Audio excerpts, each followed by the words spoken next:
அனைவருக்கும் வணக்கம். அரச மரத்தடியில் நமது வாழ்வியல், கலாச்சாரம், பண்பாடு, ஆன்மீகம் பற்றிய எளிய விளக்கங்களை உங்களுடன் பகிர உள்ளேன். வாருங்கள். நம்ம எல்லோருக்கும் அரச மரத்தடி பிள்ளையார தெரியும். அவர் உட்கார்ந்த இடத்துலையே ஆடம்பரம் இல்லாமல் கோயில்கள் இருக்கும். ரொம்ப எளிமையானவர். ஏழை பணக்காரன்னு வித்தியாசம் பார்க்காம எல்லோரும் கும்பிடுற சாமி. அவர் யாருக்கும் குலசாமியாக இருக்க மாட்டார். ஆனால் அவரை எல்லோரும் கும்பிடுவாங்க. அவங்க மனசுக்கு ஏற்றா போல் மன அமைதியும் நன்மையும் பெறுவாங்க. அப்படி ஒரு நோக்கத்தில் நாம் எல்லோருக்கும் நன்மை நடக்கணும்னு ஆரம்பிக்கப்பட்டது தான் இந்த யூடியூப் சேனல். இதில் பௌத்தம் பற்றிய நடைமுறை சார்ந்த விஷயங்களையும் விளக்குறேன். இங்கிலீஷில் ஃப்ரீ ஃப்ரம் டாக்மான்னு சொல்லுவாங்க. நாம் பௌத்தம் பற்றி பேசுகிற போகிற விஷயங்களில் பல டாக்டர் டேனியல் இங்கிரமோட master in the core teachings of the Buddha அப்படிங்கிற ஒரு இங்கிலீஷ் புக்கிலேருந்து எடுத்து பேசுவேன். வாங்க, அறிவு தெளிவை நோக்கி நகர்வோம். எல்லோருக்கும் ஒரு ஆன்மீக தேடல் இருக்கும். பிரச்சனை இருக்கிறவங்க பலர் தனக்கு மட்டும் ஏன் இப்படி எல்லாம் நடக்குதுன்னு நினைப்பாங்க. எல்லாம் இருக்கிறவங்க சிலர் தனக்கு மட்டும் எப்படி எல்லாம் கிடச்சிருக்குன்னு நினைப்பாங்க. தான் யார், எதுக்காக இந்த உலகத்துக்கு வந்திருக்கோம், நிதர்சனம்னா என்ன, உண்மை நிலைனா என்னங்கிற மாதிரி நிறைய கேள்விகள் மனசில் எழும்பும். இது எதுவுமே தோணலைனா கூட நம்ம புராணங்களில் கதையாக நிறைய விஷயங்கள் இருக்கே, நமக்கும் அதுக்கும் என்னடா சம்பந்தம்னு யோசிக்க தோணும். இதெல்லாம் உண்மையா பொய்யா, கடவுள்னு ஒருத்தர் இருக்காரா இல்லையா, இதை நம்பலாமா அதை நம்பலாமா இல்லை வேண்டாமா மாதிரி பல கேள்விகள் மனசில் ஓடும்.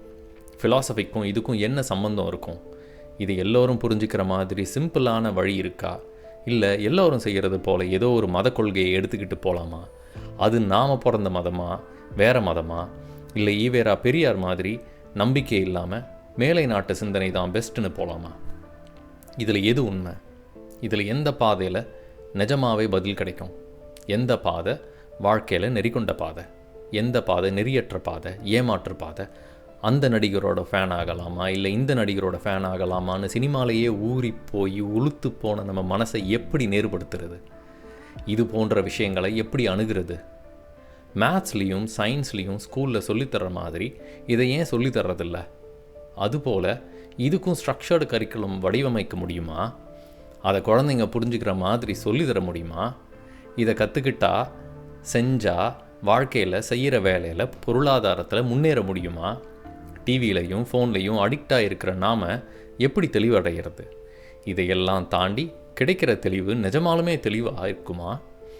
அதென்ன அப்படிப்பட்ட ஒரு தெளிவு கிடைக்கும்? அதில் அப்படி என்ன தான் இருக்குது? இப்படி பல கேள்விகளுக்கு நம்ம கலாச்சாரத்துலேயும் பண்பாட்டிலையும் பதில்கள் இருக்குது. ஆனால் அது ரொம்ப சிலருக்கு மட்டுமே புரிகிற மாதிரி இங்கிலீஷில் சொல்லணுன்னா ஈசோட்டெரிக்காக இருக்குது. ஒன்றா தூய தமிழில் இருக்குது, இல்லைன்னா யாருக்கும் புரியாத சான்ஸ்கிரிட்லேயும் பாலிலையும் இருக்குது. இது ரெண்டையுமே பாமர மக்கள் இப்போ படிக்கிறதில்ல. சான்ஸ்கிரிட்டை பாமர மக்கள் எப்போவுமே படித்ததில்லை, அது வேறு விஷயம். 2000-3000 வருஷத்துக்கு முன்னாடி நாம் அதை செஞ்சோம் இதை செஞ்சோன்னு பெருமை பேசாமல் இப்போது இனிமே என்ன செய்யணும்னு பேசுவோம்.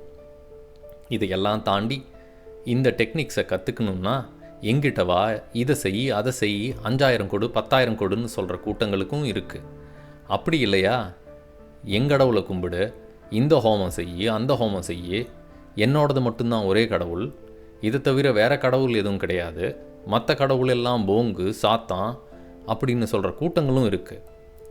அதுக்குள்ளே போய் குழம்பி புரிஞ்சு புரியாமல் சுற்றிட்டு இருக்கிற மக்களுக்கு இந்த டெக்னிக்ஸை சிம்பிளாக எளிய முறையில் விளக்கிறதுக்கு தான் நான் முயற்சிக்கிறேன்.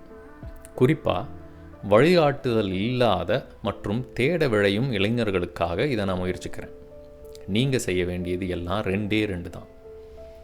தினமும் ஒரு 20 நிமிஷம் உங்களுக்காக ஒதுக்குங்க. கண்ணை மூடி மனசை அமைதியாக வச்சு ஒரு ஓரமாக உட்காருங்க. நீங்கள் உட்கார்ற இடம் சத்தம் இல்லாமல் மற்றவங்க தொந்தரவு செய்யாத இடமாக பார்த்து உட்காருங்க. இடம் சரியாக இருந்தாலும் பல நேரங்களில் தொந்தரவை தவிர்க்க முடியாது. அதனால் உங்களோட உட்கார்ற நேரத்தை நீங்கள் முடிவு செஞ்சுக்கோங்க. எல்லார் வீடும் வழமையாக காலையில் 5லிருந்து 5:30 மணிக்கு அமைதியாக இருக்கும். முடிஞ்சால் அந்த நேரத்தை இதுக்காக ஒதுக்கிக்கோங்க. உட்காந்து அப்புறம் என்ன செய்யணுங்கிறத இன்னொரு வீடியோவில் சொல்கிறேன். நான் சொல்கிற விஷயங்களை ஆழ்ந்து உள்வாங்கிக்கோங்க. 2வது விஷயம், எல்லாத்தையும் மனசுக்குள்ளே கேள்வி கேட்க பழகிக்கோங்க. டவுட்ஸ் இருந்ததுன்னா கண்டிப்பாக கீழே கேளுங்க. உங்கள் மனசில் நம்பிக்கையை வளர்த்துக்கோங்க. மூடத்தனமான நம்பிக்கைகள் இல்லை, யதார்த்தமான உங்கள் அறிவுக்கு புலப்படுற விஷயங்களை மட்டும் நம்புங்க. மற்றதை கனிவோட, அன்போட, ஆணவம் இல்லாமல், அகம்பாவம் இல்லாமல் கேள்வி கேளுங்க. உங்கள் அனுபவம் மட்டும்தான் உங்களுடைய யதார்த்தம். அனுபவம்னு நான் எதை சொல்கிறேன்னா, அந்த 20 நிமிஷம் நீங்கள் தனியாக உட்காந்து உங்களை நீங்களே கண்காணிக்கும் போது நீங்கள் அனுபவிக்கிற விஷயங்களை மட்டும் சொல்கிறேன். உங்களுடைய யதார்த்தம் தான் உங்களுடைய அறிவு கொடுக்கும். அந்த அறிவு தான் உங்களுக்கு தெளிவு கொடுக்கும். உண்மை என்னன்னு புரிய வைக்கும். அதை ஒருவித உணர்வாக வெளிப்படும். ஒரு கட்டத்தில் உணர்வு நீங்கி மறுபடியும் புரிதலாக மாறும். அந்த உணர்வற்ற புரிதல் உருவமற்ற அறிவாக மாறும்.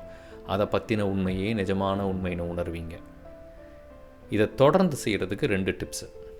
தினமும் 20 நிமிஷம் உட்கார்றதுக்கு மன உறுதி வேணும்.